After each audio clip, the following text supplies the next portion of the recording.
Welcome to the cottage garden. It's June 9th, and this is the dying time when it comes for gardens in Zone 8B South. So wanted to take a look at the garden today. It looks really healthy, and it's because we have been working really hard to keep it healthy with sprays and watering and fertilizer, whatever.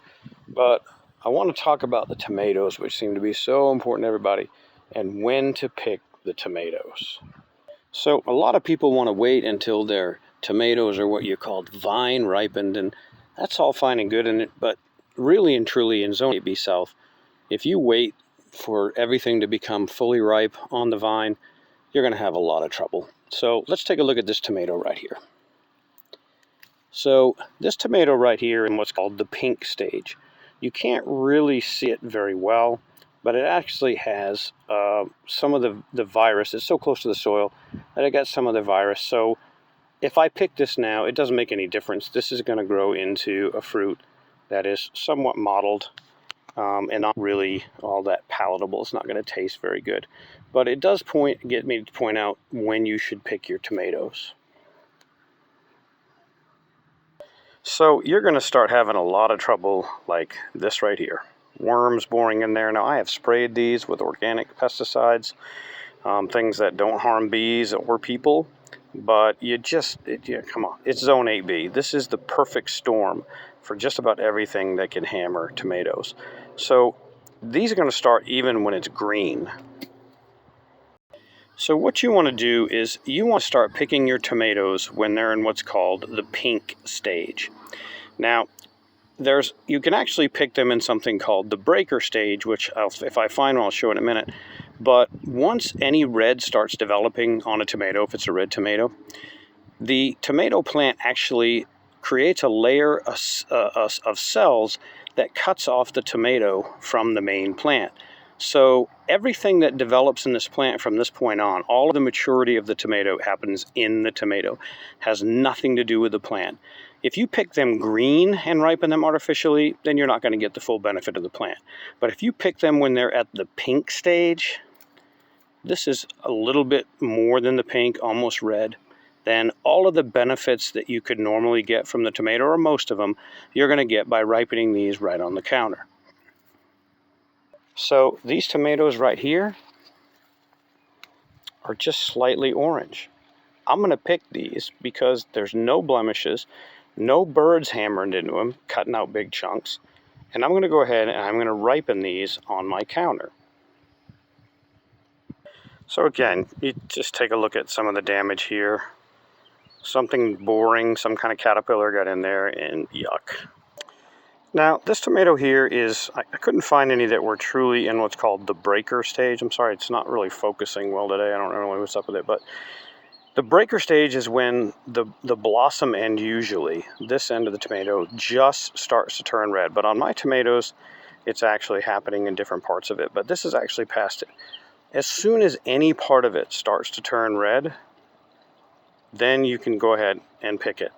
I wait a little bit longer till they're into the pink stage, and that way I get a little bit more of the benefit. I don't know what's going on with my focus today, but anyway, this is perfectly fine, but you can see it's already got a blemish. So this is going to be used to make fresh salsa. But this one right here, just yuck. Okay. This one went to pieces when we were on vacation. Nothing I can do about it. Can't even compost it because it's got blossom end rot. It's got a fungus on it. So go ahead and pick all of your tomatoes that are in this pink stage. Take them in, wash them in a diluted bath of hydrogen peroxide or even a couple tablespoons of bleach, but I use hydrogen peroxide because it doesn't leave a taste. Let them soak in there. I usually put, I don't know, a quarter cup in a gallon. Let them soak in there for about 30 seconds or so, and then wipe them dry before you put them down because you don't want any water on them. And that will knock out some of the diseases that are on the outside of them that could rot them when they're on your table or on your counter. The other thing that you want to do is you want to get them covered up. Now, these varieties of tomatoes right here obviously are cranking out the fruit, but they are exposed to the sun, and that's going to cause something called sun scald. Now, these varieties of tomato, Dixie Red in this case, will produce this kind of fruit in the bed, and they'll have a lot more foliage to protect the fruit. But when I grow in these containers, it doesn't seem to produce as much. So later on today, when it's not 98 degrees, which it is right now, I'm going to take some cover and I'm going to put it over this row of tomatoes right here to prevent loss from sun scald. And I need to do that soon because sun scald is on the way.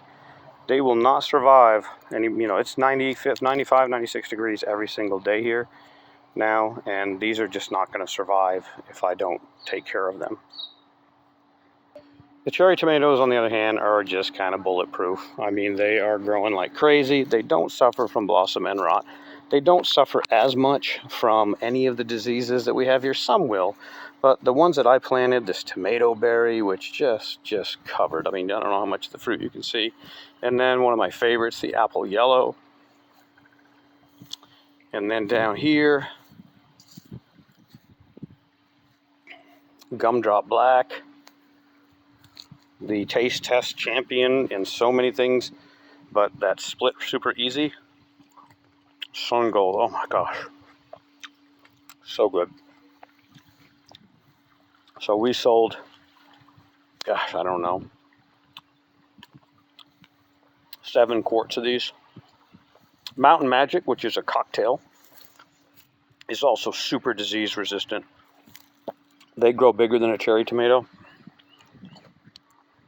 and they are pretty bulletproof when it comes to fighting disease.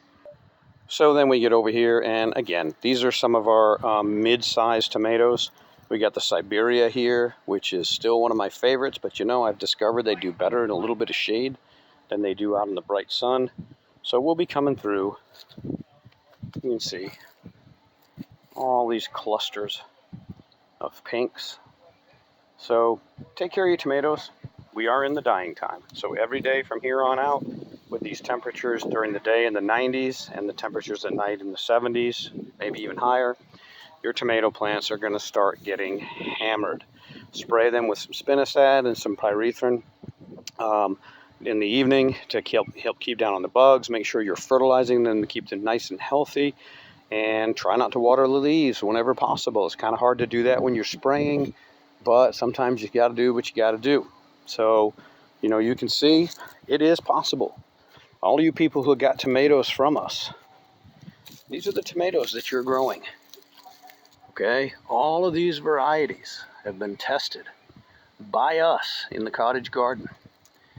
And these plants are killing it in Zone 8B. So a lot of you have had experiences trying to grow tomatoes in Zone 8B and you have given up on it. Let me just tell you, if you plant the right ones and you take some care to take care of them, then you are going to have an abundance of tomatoes. Look at these Abu Rawan.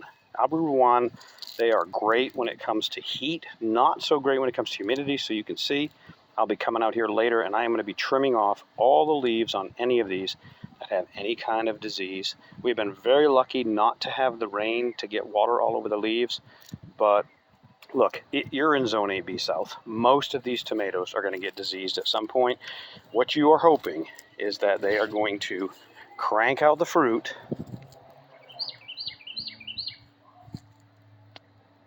before